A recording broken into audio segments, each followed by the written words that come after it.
ప్రియమైన సహోదరి సహోదరులారా, ఇప్పుడు మనం శ్రమ దినాల్లో ఉన్నాము.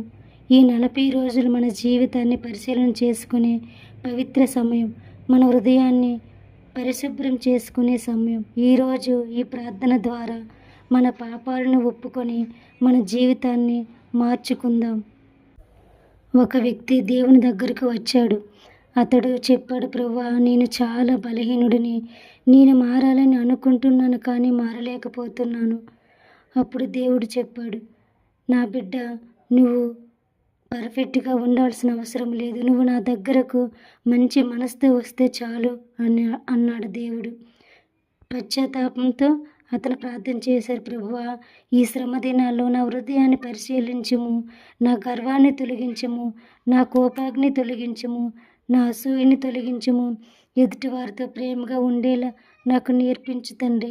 కష్టాల్లో ఎలా ఉండాలో, ఎలా ప్రార్థన చేయాలో నాకు నేర్పించు తండ్రి. నా ప్రవర్తన అంతటా నీకు ఇష్టమైన ప్రవర్తన నాకు దయచేయి తండ్రి అని ప్రార్థన చేశారు. ప్రభువా, మీరు మా కోసం క్షమించారు. మీ గాయాల ద్వారా మాకు స్వస్థత వచ్చింది. మీ శిలువ ద్వారా మాకు రక్షణ వచ్చింది.